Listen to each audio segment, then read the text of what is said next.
Hello everyone and welcome back to channel. आज discuss करेंगे एक ऐसे स्टार्टअप के बारे में जो शार्क टैंक में आया था। इसका नाम था स्क्रैप अंकल।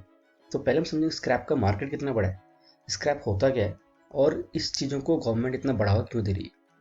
तो अगर हम पिछले साल कॉन्फ्रेंस उसका रिपोर्ट 2020 में कॉन्फ्रेंस हुआ था, उसका अगर रिपोर्ट देखेंगे तो उसका रिपोर्ट हमें ये बताता है कि बेसिकली अगर इंडिया में देखेंगे तो इंडिया का जो स्क्रैप का इंडस्ट्री है, जो कंजम्पशन है, वो 750 बिलियन रुपीज़ का है, मतलब अराउंड 7.5 लाख करोड़ का है। जो कि टोटल अगर अमाउंट में बात करें तो पैसे के 750 लाख करोड़ है।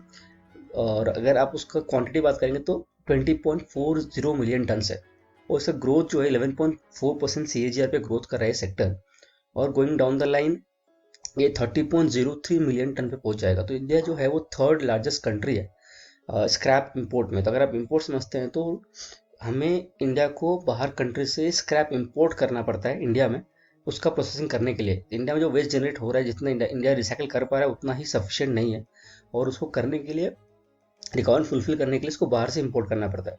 अब क्या हुआ है, चाइना जो था वो इंडिया वर्ल्ड का सबसे बड़ा एक्सपोर्टर था वेस्ट का, और चाइना ने अपना एक्सपोर्ट बैन करने के बाद क्या हुआ, इंडिया को वेस्ट मिलना मुश्किल हो गया। तो इंडिया भी यूएस से एक्सपोर्ट करता है, इंपोर्ट करता है वेस्ट। तो आप ये देख सकते हैं कि वेस्ट जो कचरा है, स्क्रैप है, बेसिकली इंपोर्ट क्यों करते हैं। Why do we need to import waste, right. तो रीज़न उसका ये है कि जब हम वेस्ट को रिसाइकिल करते हैं तो हमारा कॉस्ट बहुत घट जाता है। उसमें अगर एग्जांपल के तौर पे हम देखना चाहें तो स्टील के बारे में देख सकते हैं। तो हम जब स्टील बनता है आयरन ओर से, राइट, तो क्या होता है, बहुत ज़्यादा एनर्जी कंजप्शन होता है। ये एक प्रोसेस हो गया स्टील बनाने का। दूसरा प्रोसेस होता है जो आपका स्क्रैप है, उसको आप रिसाइकिल करके स्टील में दूसरा कोई प्रोडक्ट बनाए, तो उसमें क्या होता है 20% आपका एनर्जी ही कंज्यूम होता है, 80% एनर्जी सेविंग होती है उस टाइम पे।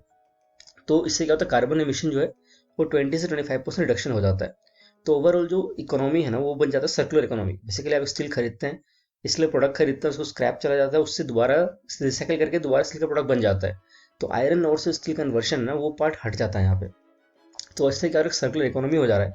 एक आयरन और से कुछ बना, वो स्क्रैप पे गया, उससे फिर कुछ और बना, तो एक सर्कल सा बन जाता है, जिसकी वजह से जो एनर्जी कंजम्पशन है वो किसी भी कंट्री का रिड्यूस हो रहा होता है।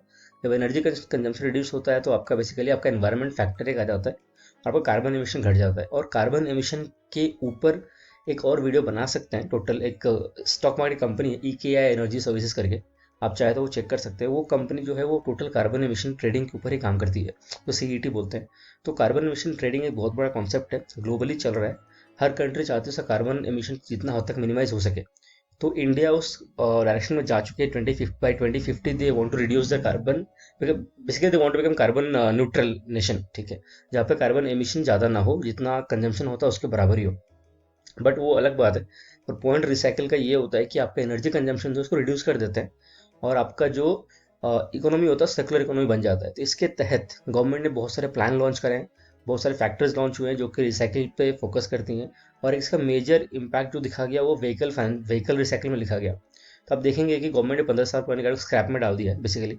तो जो इतनी पुरानी गाड़ियाँ स्क्रैप में चली जाएंगी, तो एक बहुत बड़ा मार्केट बन जाएगा स्क्रैप का, पुरानी गाड़ियों का इटसेल्फ। और इसी के बेस पे जो कंपनी है, ये पर्टिकुलर स्क्रैप अंकल, इसको फंडिंग मिली थी मिस्टर विनीत जैन से, जो कि कार देखो के फाउंडर हैं। ठीक है, आप देखते हैं स्क्रैप अंकल के बारे में क्या है। तो इसके फाउंडर जो है मुकुल छाबरा हैं, काफ़ी यंग है, 25 साल के हैं। उनका टैप पिच बहुत अच्छा था, काफ़ी डेप्थ में वो गए थे। वो कुछ स्क्रैप वालों को अपने घर पे ला के रखे थे, उनको साथ बैठे थे, महीने महीने गुजारा था, बिजनेस समझा था। इंटायर वैल्यू चेन कैसे काम करता है स्क्रैप का। तो basically value chain in the sense, एक कचरा कलेक्ट करने से, स्क्रैप मतलब बेसिकली कचरा हो गया, राइट, कचरा इन द सेंस मेटल हो गया, उसका फिर ई वेस्ट हो गया। ई वेस्ट का अपना बड़ा मार्केट है इंडिया में, से 6 से 7% ही ई वेस्ट रिसाइकिल होता है।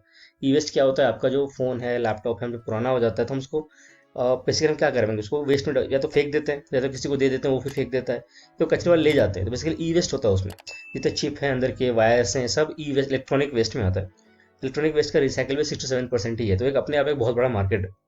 अगर मैं इसे वीडियो बनाना चाहूँ कि मार्केट मार्केट कितना बड़ा है, ई वेस्ट का मार्केट कितना बड़ा है, मेटल वेस्ट का मार्केट कितना बड़ा है, नॉन मेटल वेस्ट का मार्केट कितना बड़ा है, प्लास्टिक वेस्ट का मार्केट कितना बड़ा है, तो एक अलग सा वीडियो बन जाए। तो अगर आप उसमें इंटरेस्टेड हैं तो आप कमेंट सेक्शन में बता सकते हैं कि उस पर एक वीडियो चाहिए, मार्केट साइज कितना बड़ा है, ताकि अगर आप स्टार्टअप करना चाहते हैं सेक्टर में तो में भी आपको हेल्प होगी कि सेक्टर कितना बड़ा है और क्या है उसके बारे में। और सोफा वीडियो अच्छा लगता है आपको तो वीडियो को लाइक कीजिए, दोस्तों में शेयर कीजिए, सब्सक्राइब कीजिए चैनल को अगर चैनल में न्यू है तो।